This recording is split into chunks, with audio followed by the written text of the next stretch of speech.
안녕하세요. 오늘도 사연 살롱을 찾아주셔서 감사합니다. 저는 50대 중반의 여성이에요. 저희 집은 형편이 어려웠지만 부모님이 성실하고 정직한 분들이셨어요. 또 남한테는 폐 안 끼치고 주어진 것을 가지고 열심히 사셨고요. 그런 부모님에게 사랑도 많이 받았고 사람들 사이에서 믿음을 지키며 살아야 한다고 배우고 자랐죠. 또 오빠가 공부를 잘하다 보니 저도 덩달아 따라서 열심히 했고 자연히 성적도 잘 나오고 대학도 괜찮은 학교에 들어갔어요. 오빠가 4년 내내 장학금을 받았던 것처럼 저도 그랬고요. 회사에 들어갈 때까지 제 인생은 무난하게 흘러갔죠. 직장 동료들도 다 저와 잘 맞아서 회사 생활도 나쁘지 않았어요. 물론 일이 힘든 것도 있고 야근도 많았지만 그건 누구나 마찬가지였으니까요. 저와 오빠가 직장에 들어간 다음부터 저희 집 형편은 조금씩 나아졌어요. 부모님도 매일 일 나가던 걸 관두시고 동네에 작은 마트를 차리셨고요. 저희는 돈이 많지도 않고 부동산이 있는 것도 아니었지만 항상 행복했죠. 제 삶은 이렇게 계속 큰 굴곡 없이 잘 흘러갈 거라고 생각했어요. 회사에 들어가 3년차쯤 되니 주변의 동기들이 하나 둘 결혼을 하기 시작하더군요. 특히 여자 동기들의 결혼식이 많아졌어요. 저는 그때까지 남자 한번 제대로 사귀어 본 적이 없었기 때문에 남자들 앞에 가면 어쩐지 어색하고 긴장이 되곤 하더라고요. 대학 때도 같은 과 친구들하고는 잘 지냈지만 정식으로 사귄 적은 없었거든요. 옆에 있던 사람들한테 하나씩 청첩장을 받다 보니 괜히 마음이 쓸쓸해졌어요. 이렇게 다들 결혼한다고 매주 난리들인데 나는 남들 다 아는 연애도 한번 못 해봤으니 나름 인생 잘 살았다고 생각했는데 그것도 아니네. 라며 혼잣말로 푸념을 하는 날이 늘어갔어요. 그러던 어느 날 대학 모임에 갔는데 저와 좀 친했던 과 동기 한 명이 너 소개팅 할래? 내 남친 골프 모임 멤버인데 너랑 잘 맞을 것 같아. 골프 모임? 골프 칠 정도면 되게 잘 사는 거 아니야? 당시만 해도 저희 나이대에 골프를 치는 사람들은 돈 꽤나 있었거든요. 돈 많으면 좋지 뭘 그래. 치과 의사인데 매너도 좋고 성격도 너무 괜찮아. 그 사람 자기가 벌어서 성공한 사람이야. 집안 도움 받은 거 하나도 없어. 그래서 여자 집안 따지고 그러지도 않더라고. 너도 사람도 좀 만나보고 결혼 생각도 해야지. 마지막 말에 저는 소개팅에 나가겠다고 했어요. 이제 더 이상 신세 한탄이나 하며 시간을 보내고 싶지 않았거든요. 남자는 인상도 순하고 꽤 괜찮았어요. 첫 만남인데도 제가 어색하지 않게 분위기를 잘 만들어줬고 덕분에 저는 굉장히 편안하게 얘기를 나눌 수 있었어요. 효정씨는 처음 보는 사람 같지 않게 마음이 잘 통하네요. 저도 민호씨하고 있는 게 불편하지 않아요. 저희는 그 다음 주에 또 만나기로 했고 그렇게 한 달을 만난 후 정식으로 사귀기로 했어요. 저는 사실 골프 모임도 나가고 부티나 보이는 이 남자가 나를 만나면 얼마나 만나겠나 싶어서 깊게 생각하지 않았어요. 그 사람이 다른 약속이 생겼다고 저와 만나는 걸 취소해도 그러려니 했죠. 그런 제 태도가 남자를 더 조바심나게 한 건지 그 사람은 같이 저녁을 먹다 말고 효정씨는 왜 내가 데이트 취소해도 뭐라고 안 해요?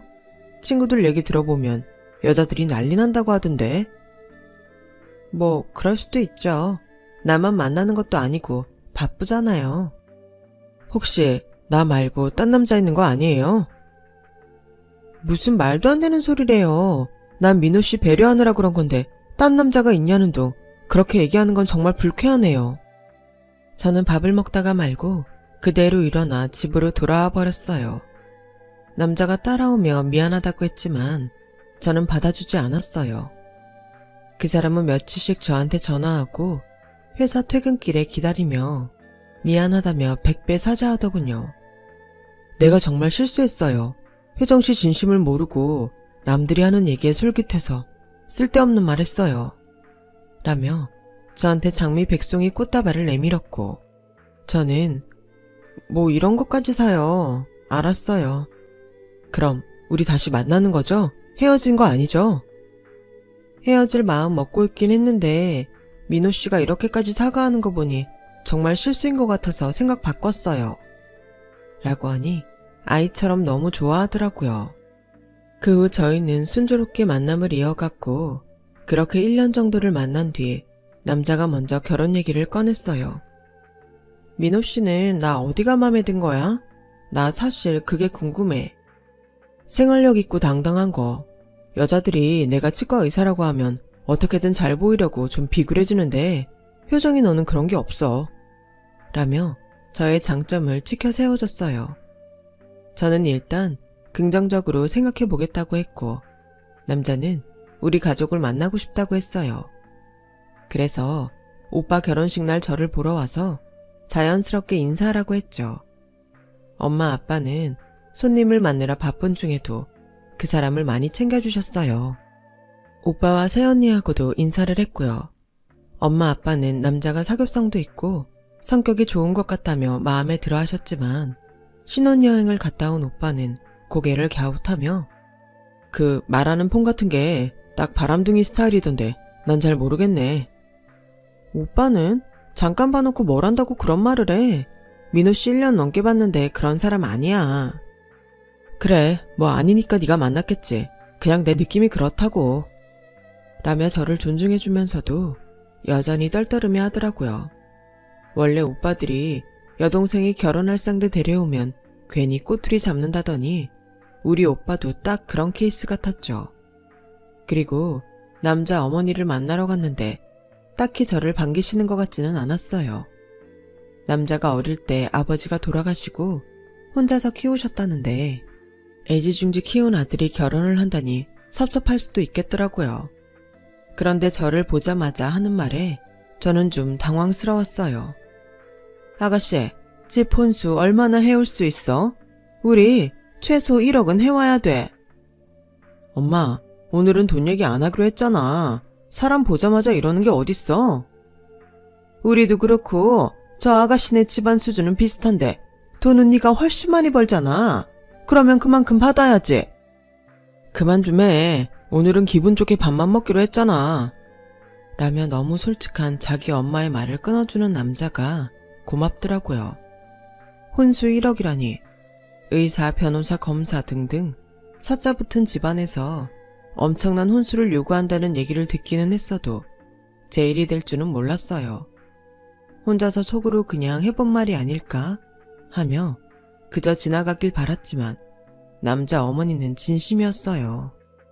아들 치과의사 만드느라 고생한 세월이 있으니 그 마음도 이해가 안 가는 건 아니다. 어쩌겠냐? 네가 좋다는 사람인데 결혼한다면 어떻게든 해봐야지. 당시 저는 곧 30을 눈앞에 두고 있었고 주변에 미혼인 친구들도 많이 없어서 마음이 조급하기는 했어요. 그러니 여유가 없어서 어떻게든 나 좋다는 사람 잡아야겠다고 생각했죠. 혼수 비용은 제가 그동안 모은 적금과 오빠와 부모님 도움으로 겨우 해결했어요. 저희는 원하는 대로 했는데도 남자 어머니는 못마땅한 표정이었어요. 그렇다고 결혼 못한다 소리도 하지 않으셨고 결혼 청첩장까지 잘 뽑았죠. 이제 정말 결혼 날짜가 한 달 정도 남았고 정신없이 바빴어요.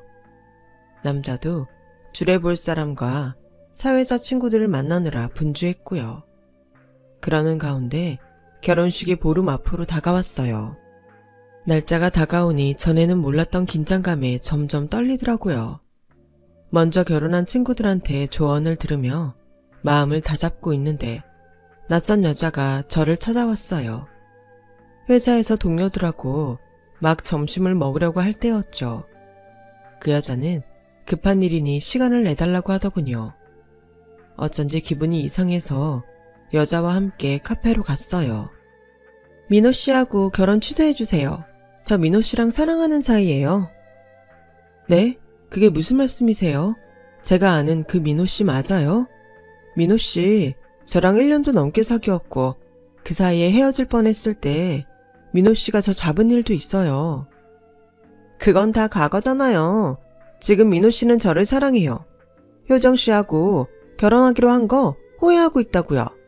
정말 민호 씨를 사랑한다면 싫어하는 일은 하지 말아야죠. 민호 씨, 이제 그만 놔주세요. 아니, 내가 싫다는 사람 억지로 붙잡고 있는 것처럼 그러시는데 어디 와서 억지예요. 그쪽이 민호 씨 좋아하니까 말도 안 되는 소리 하면서 깽판 치는 거잖아요.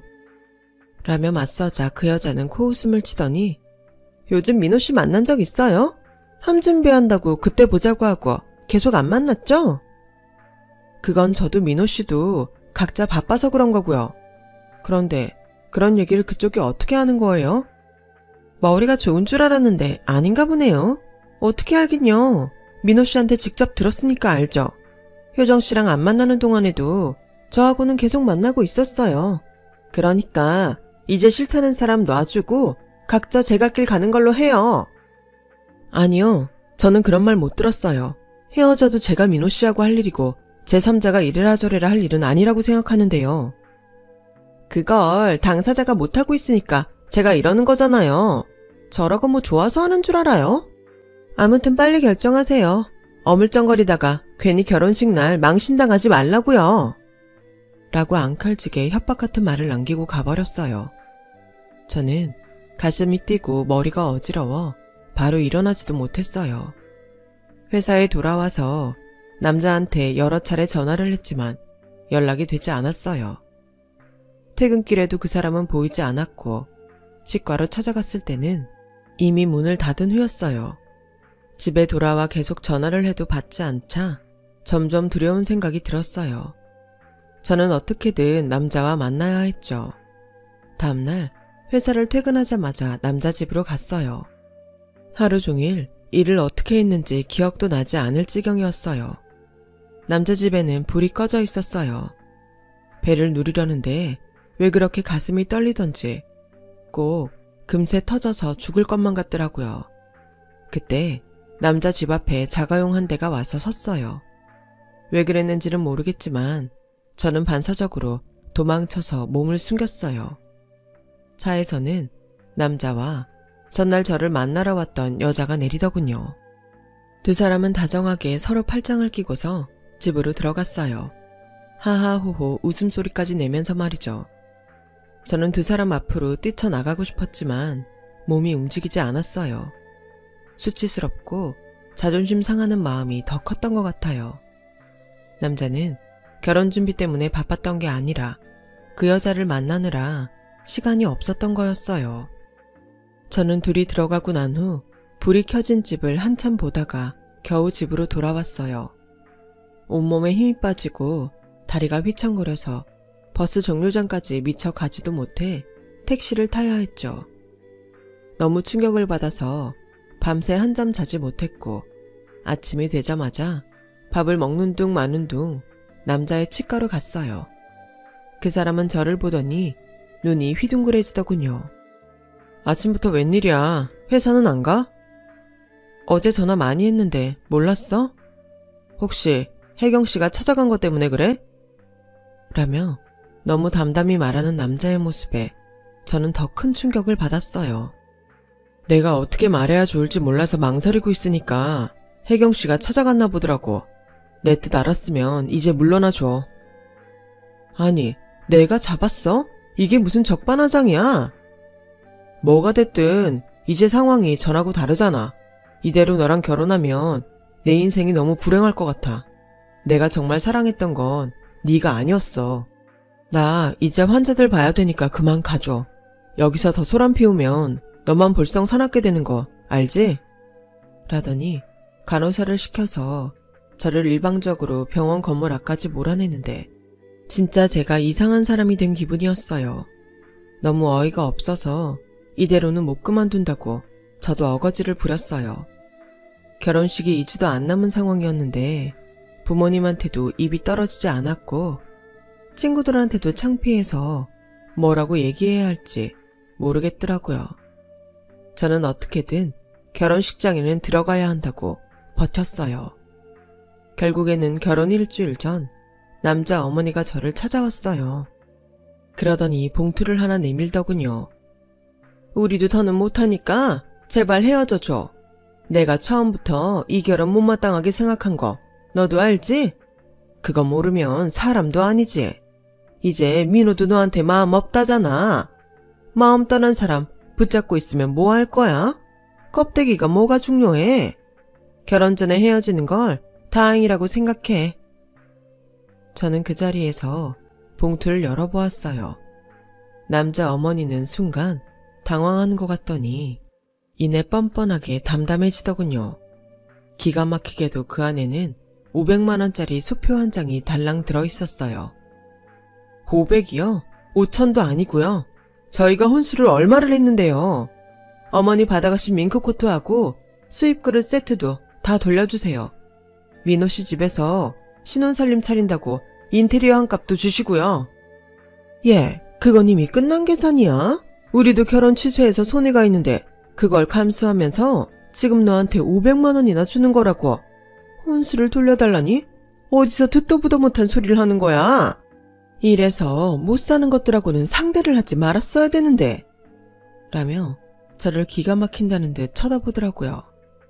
기가 막힌 사람은 저였지만 아무리 말을 해도 막무가내였고 남자 어머니의 논리는 깰 수가 없었어요. 자기네 손해가 더 크다니요. 이대로 결혼 그만두지 않으면 회사에서 크게 망신당할 줄 알라면서 오히려 협박만 당했죠. 남자하고는 더 이상 연락도 되지 않았고 치과에도 발을 들여놓지 못하게 저를 앞에서부터 막았어요. 그러더니 퇴근길에 저를 붙잡더니 자기 엄마가 준 500만 원을 도로 내놓으라더군요. 그거 내가 혜경이하고 여행 가려고 따로 둔 돈인데 엄마가 모르고 들고 나가신 것 같아. 일단 나한테 돌려줘. 이제 와서 그깟 500 받아서 뭐 하겠어? 응? 와, 진짜 아주 바닥을 보여주는구나. 야, 바닥은 네가 바닥이지. 어떻게 엄마한테서 500만 원을 받아? 먹고 떨어지겠다. 뭐 그런 뜻이었어? 라며 소리를 고래고래 지르는 걸 회사 사람들이 전부 다 봤어요. 결국 저는 결혼 3일 전 모든 걸 포기하고 열흘간 혼자 숨어 지냈어요. 그런 저를 찾아낸 건 바로 엄마였어요. 우리 딸이 너무 착해서 앞으로 인생은 좀 더 현명하게 살라고 미리 예방주사 맞은 거야. 엄마 아빠는 너만 건강하면 돼. 다른 사람들이 뭐라고 하는 거 아무것도 신경 쓰지 마. 라며 저를 안아주셨고 저는 엄마 품 안에서 엉엉 소리를 내어 통곡했어요. 결혼식은 부모님과 오빠가 정리를 해주셨지만 저의 충격은 쉽게 가시지 않았어요. 도저히 얼굴을 다닐 수 없어서 회사도 그만두고 집에만 있었어요. 회사 사람들도 학교 동기들도 다 제 얘기를 하면서 흉을 볼 것 같았거든요. 물질적인 손해도 손해지만 제가 친했던 사람들과도 다 끊어지니 정말 지옥 같았어요. 그렇게 몇 달을 보냈는데 오빠가 자기 일을 도와달라더군요. 오빠는 친구와 IT 계열 벤처 창업을 시작한 상태였어요. 돈 관리 같은 건 아무래도 믿을 수 있는 사람이 해주는 게 좋을 것 같아서 너한테 재무팀에 입사해달라고 정식으로 요청하는 거야. 내가 아무것도 못하고 있으니까 억지로 자리 만든 거 아니야? 우리 사업하는 사람들이야. 지금은 그런 정 같은 걸로 자리 채울 만큼 기반이 잡히지도 않았고 일 잘하는 사람이 필요해서 부르는 거야. 효진이 너 그런 사람이야. 너한테 자부심을 가져. 라는 오빠 말에 저는 다시 기운을 내서 밖으로 나갔어요. 처음에는 자격지심에 전혀 모르는 사람인데도 제 흉을 볼 것 같아서 겁이 났는데 시간이 흐르고 적응이 되니 그게 다 쓸데없는 걱정이라는 걸 알게 됐죠. 일은 얼마 전까지 제가 해왔던 거라 크게 어렵지는 않았어요. 그리고 어떤 분야가 더 우리에게 이익이 되는지 철저히 조사해서 데이터를 만들어 보고했고 손해가 나는 쪽의 지출은 줄이도록 했어요. 저는 앞으로 오빠 사업이 어떤 분야를 키우면 좋을지 분석해서 올렸고 오빠와 임원들은 심사숙고해서 사업을 진행시켰어요. 오빠도 그렇고 동업하는 분도 머리가 워낙 좋아서인지 사업은 별 문제 없이 커나갔어요. 회사 규모가 커지고 사원 수도 늘어나자 오빠는 저를 재무이사에 추천했고 투표 결과 다수의 찬성으로 이사 자리에 오르게 됐고요. 그렇게 되기까지 꼬박 10여 년의 세월이 흘렀죠. 이사 취임을 하던 날 왈칵 눈물이 쏟아졌어요. 결혼식을 깨고 사람들 눈이 무서워서 밖에 나가지도 못하던 제가 이렇게 한 기업체에 이사가 되다니 스스로 감격스러웠어요. 오빠 고마워. 이게 다 오빠 덕분이야. 무슨 소리야. 다 네가 잘해서 이렇게 된 거야. 라며 저를 격려해줬어요. 저는 기념으로 가족들에게 선물을 사주겠다고 했고 엄마와 쇼핑 약속을 잡고 저녁에 만났어요. 저와 엄마는 고급 한정식 레스토랑에서 좋은 시간을 가졌죠. 엄마가 뭐랬어. 넌 더 잘 될 거라고 했잖아. 우리 집에서 회사 사장도 나오고 이사도 나오다니 엄마는 정말 꿈꾸는 것 같아. 이게 다 엄마가 우리 잘 키워줘서 그런 거지. 많이 먹어. 이따 쇼핑하려면 잘 먹어둬야 돼. 그때 저희 개인실에 반찬을 갖고 들어오던 직원이 저희를 보더니 에그머니나 소리를 지르며 반찬을 다 쏟아버리는 거 아니겠어요? 엄마와 제가 너무 놀라 자리에서 일어나 그 직원을 보는데 그 남자 어머니였어요. 남자 어머니는 레스토랑 직원 복장을 입고 젊어 보이게 염색과 화장을 했더군요. 그렇게 반찬을 엎어놓고 자기가 당황했는지 그냥 나가버리더니 돌아오지를 않았어요. 결국 지배인이 와서 100배 사죄하고 음식값을 받지 않겠다고 했어요. 안 그래도 실수가 많고 손님들한테 예의가 없어서 정리하려던 직원인데 정말 죄송하게 됐습니다. 더는 뭐라고 안 하겠는데 말로만 그러지 마시고 다시는 손님들 앞에 보이지 마세요. 네, 알겠습니다. 죄송합니다, 고객님. 라며 엄마의 말에 지배인은 더 고개를 숙였어요. 저는 한 번도 다른 사람들에게 나쁜 말 하지 않던 엄마가 그렇게 강하게 말하는 것에 깜짝 놀랐어요. 엄마도 저도 찝찝한 기분이 남은 채로 레스토랑을 나오는데 남자 어머니가 주차장에서 저희를 붙잡더군요. 효진이하고 효진이 엄마 맞죠? 나보고 놀랐잖아. 나도 너무 놀라서 그랬고 그동안 잘 지냈나 보네. 저기 내가 급해서 그러는데 돈 좀 빌려줄 수 있을까? 내가 꼭 갚을게. 라는 말에 엄마는 남자 어머니 손을 확 뿌리치며 이 옆에 내가 미쳤나? 언제적 효진이 엄마 찾으면서 다짜고짜 돈을 빌려달래. 저리 비키지 못해. 내가 오죽급하면 이러겠어요. 같이 자식 키우는 입장에 이러면 안 되죠. 효진이 엄마 급할 때는 돕고 살아야지. 지금 누구 보고 가르치려고 드는 거예요? 뭐 효진이 엄마요? 우리는 엄연한 이 레스토랑 손님이에요. 그리고 우리가 댁 은행이에요? 어디다 대고 자식 키우는 입장 운운하면서 돈 얘기를 해. 진짜 제정신이 아닌가 보네. 여기요. 지금 그쪽 직원이 우리 붙잡고 진상 피우는데 가만히 계실 거예요? 라고 제가 소리를 지르자 레스토랑 안에서 매니저와 직원이 나와서 남자 어머니를 끌고 갔고 남자 어머니는 내가 진짜 미안했어. 잘못했어요, 사부인. 제발 한 번만 용서해 주세요. 라며 소리를 질렀지만 저희는 듣지 않고 와버렸어요.